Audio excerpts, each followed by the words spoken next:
네, 안녕하세요. 애널리스트 K입니다. 제가 어제 AI 가지고 영상을 좀 제작을 해봤는데 여러분들 뭐 초심을 잃었다든지 영혼을 잃었다든지 뭐 이런 이야기들이 많더라고요. 다양한 시도를 해보는 거죠 뭐. 그리고 그동안 저의 스타일을 조금 어려워하는 사람들이 많았던 것 같아요. 그러니까 제가 너무 기본적인 분석들에 대해서 이야기를 하면서 여러분들이 이해가 좀 어려운 사람들, 그러니까 제가 이야기하는 이 흐름들을 쫓아올 수 있는 사람들은 제 영상을 보는데 제 이야기가 어려운 사람들은 이 영상들을 안 보더라고요. 그래서 구독자가 늘어나진 않고 점점 고인물이 되어가는 느낌이랄까요? 그래서 조금 대중적으로 스타일을 바꿔보고자 여러 가지 시도들을 하고 있습니다. 오늘 삼성전자의 주가가 크게 떨어졌어요. 이게 떨어진 이유는 뭐 블라블라블라 하면서 제가 여러 가지 이야기를 떠들겠죠. 기왕 이야기가 나온 김에 조금 얘기 좀 해볼까요? 오늘 원래 스타일로 제가 이야기를 하면 이런 겁니다. 삼성전자가 89조 실적이 나왔습니다. 이 실적이 어닝 서프라이즈면 보통 주가가 올라가는 거고, 어닝 서프라이즈 기대에 미치지 못한 주가가 빠지게 됐죠. 어닝 서프라이즈가 나왔을까요에 대한 해답. 어닝 서프라이즈가 나왔습니다. 예상 실적은 4조 원 정도 예상을 했는데 예상보다 5조 원을 더 많이 뽑았어요. 2분기 영업이익이. 그래서 당연히 주가가 더 강하게 치고 올라갔어야 되는 게 맞아요. 그런데 오히려 주가가 빠졌죠. 최근에 하방향 추세를 밀고 있었던 이 흐름이 실적이 발표되면서 실적 우아하면서 다시 반등세가 나와줄 것으로 기대했던 사람들이 많단 말이에요. 그리고 7월 10일 날 ADR 같은 경우도 있고 SK 하이닉스에 그런 것들이 있으니까 당연히 실적 이런 것들로 반등세가 나오겠지라는 기대감이 많이 있었는데 오늘 밀렸단 말이에요.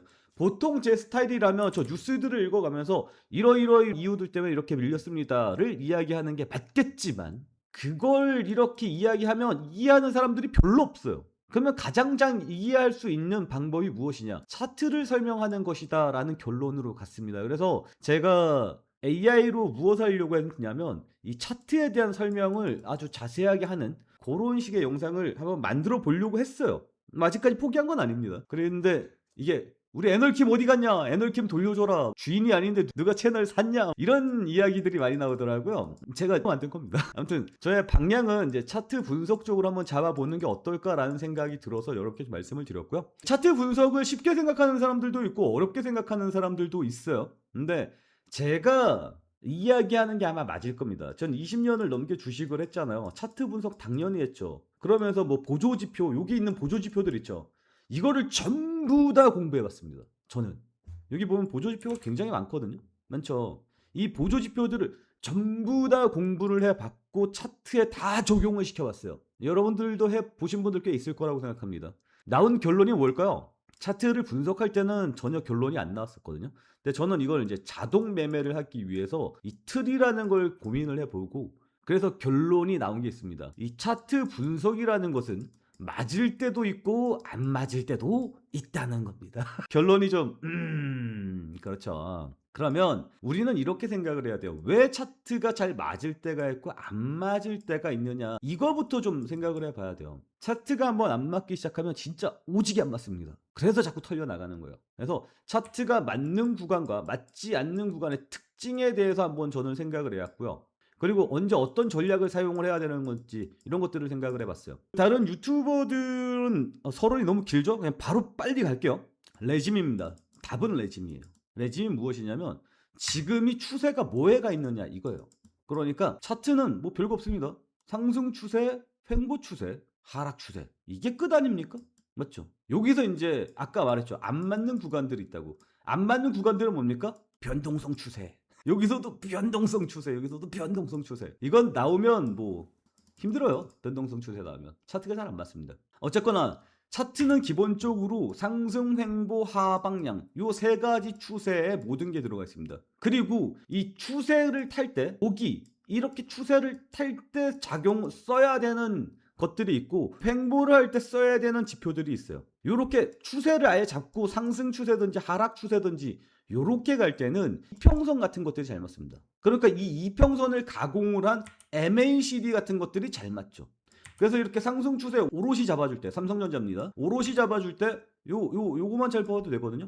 여기서 여기까지 투자하고 살짝 끊었다가 다시 여기서 여기까지 투자하고 살짝 끊었다가 여기서 여기까지 투자하고 잘 먹지 않습니까? 길게 길게 먹는단 말이에요. 맞죠? 그러니까 상방향 추세가 나올 때는 잘 먹을 수 있는데 여기 보면은 이거 어때요? 얘는 박스권 추세잖아요. 이 박스권 추세에서는 이 MACD가 잘 안 맞습니다. 이평선 추세가 안 맞아요. 이때는 뭐가 잘 맞냐면 이런 스토캐스틱 U가 잘 맞습니다. 그래서 얘가 고점이 낮아지면서 이렇게 클로스가 나오는 요런 자리들, 그리고 얘가 고점이 더 이상 돌파를 못하는 자리가 나오니까 밀리는 자리가 나오고요. 저점에서 다시 튕겨 올라가는 자리가 나오는 거고요. 그래서 여기 저항대를 못 뚫고 내려가죠. 그래서 하방향으로 가는 거고요. 그러면 여기까지는 MACD가 잘 안 맞죠. 근데 스토캐스틱은 요 구분마다 다 맞죠. 크로스가. 맞죠? 그리고 이제 다시 추세를 잡아가는 거. 요 추세가 다시 잡히는 여기 구간에서는 또 어떻게 해요? MACD가 또 잘 맞죠. 얘가 여기서 스토캐스틱으로 매매하면 그냥 털려나가는 구간이잖아요. 여기에서는 쇼치고 여기서 끊어내고 그 다음에 올라가는 이 구간은 그냥 손가락 빨고 지켜봐야 되지만 MACD는 다 먹잖아요. 이걸 구분할 수 있는 게 ADX라는 겁니다. 이건 추세 강도 지표고요. 이 ADX라는 건 이 추세가 얼마나 강하게 이어지고 있느냐예요. 여기서 강하게 추세가 상방향으로 이어지고 있다가 상방향 추세의 흐름이 점점 약해진다는 겁니다. 이게 약해져서 요 밑단까지 떨어지잖아요. 그럼 뭐예요? 박스권으로 들어왔다는 얘기예요. 그리고 여기를 돌파하는 시점 있죠. 요 돌파하는 시점부터는 뭐예요? 다시 추세가 이어진다는 이야기입니다. 이해가 가요? 그러니까 얘가 이 밑으로 빠지는 구간에서는 스토캐스틱으로 매매를 하고요. 스토캐스틱을 넘어가고 여기 올라오는 이 자리부터는 MACD로 매매를 하면 된다 라는 뜻으로 보시면 좋을 것 같습니다. 이게 다예요. 차트 분석은 솔직히 이게 답니다. 흐름으로 이해하는 것들. 물론 이거 왜 달락달락 꾸며서 그 부분에 뭐 윗꼬리, 밑꼬리, 거래량 등등등등이 나오는 경우들이 많이 있죠.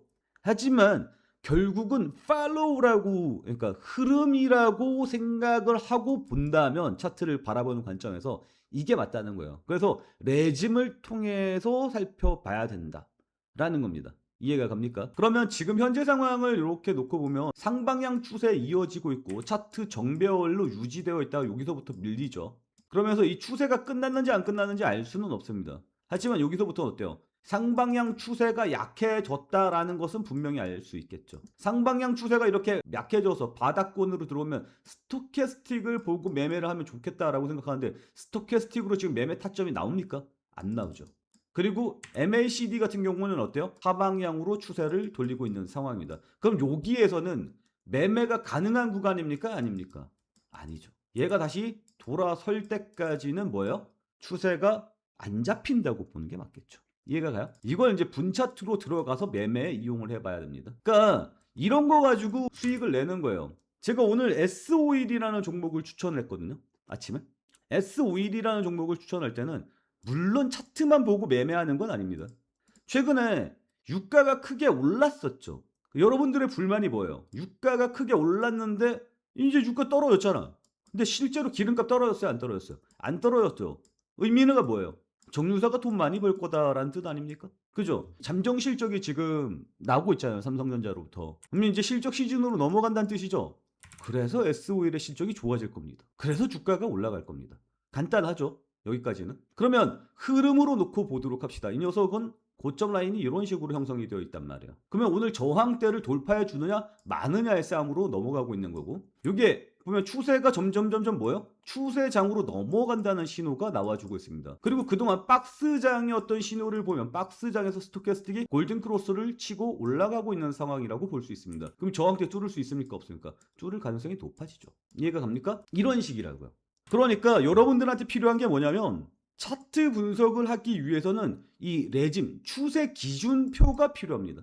물론 이런 것들을 여러분들은 손으로 잡겠죠. 근데 저는 아까도 말씀드렸지만 이 레짐을 분석하기 위한 툴을 완성을 했다 이거예요. 그래서 툴에 대한 손으로 하나하나 뽑는 게 아닙니다. 종목마다 변화되는 추세 기준표들이 있어요. 그 기준표를 여러분께 제공을 해드릴 겁니다. 그리고 추세만 있는 게 아니라 어디를 뚫어줄 것이냐 이런 것들도 굉장히 중요하다. 어디가 저항인지 지지인지 이런 것들 계속해서 나오잖아요. 이건 당연히 매물대를 보고 저장하는 거겠죠. 하지만 다시 한번 말씀드리지만 제일 중요한 건 뭐예요? 추세 기준표입니다. 지금 현재 얘는 어떤 그 추세를 정밀하게 봐야 되느냐. 그리고 소통방 링크도 함께 제공을 해드리고 있으니까요. 여러분들 우리 채널 많이 사랑해 주시기 바랍니다. 그러니까 구독과 좋아요 눌러주시기 바라고요. 그리고 전화번호 좀 바뀌었습니다. 그전 전화에 문제가 좀 있어갖고 번호를 바꿨습니다. 또 전화번호 바뀌었는데 이게 또 내가 목소리도 AI로 나오고 이러면 네가 이씨 누구냐 애덜킴 돌려줘라 이런 식으로 얘기할 사람들 많겠죠. 아무튼 그런 우려가 좀 있어서 미리 말씀을 드립니다. 전 사람입니다. AI 아니고요. 그리고 앞으로 AI로 영상을 좀 찍을까 하고 있습니다. 지금 트렌드가 AI 아닙니까? 저도 AI로 한번 넘어가려고 노력을 하고 있습니다. 어쨌거나 삼성전자의 움직임은 그런 식으로 보시면 좋을 거다.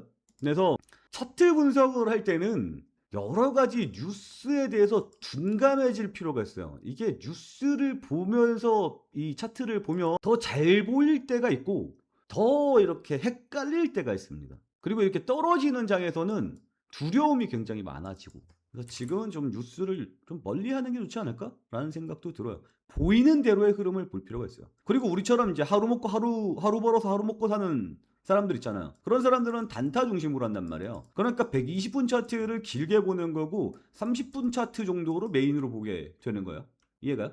지금 흐름상 보면 얘는 박스권을 유지해주고 있다라고 보시면 좋을 것 같습니다. 보이죠? 박스권이 유지가 되어 있는 상황이니까 이 저점에서 물차서 튀어오르는 이런 구간들이 좋은 자리라고 볼 수가 있겠죠. 이해가죠? 지금 현재 자리는 어디냐면 물차서 튀어오르는 자리에 들어가 있는 상황입니다.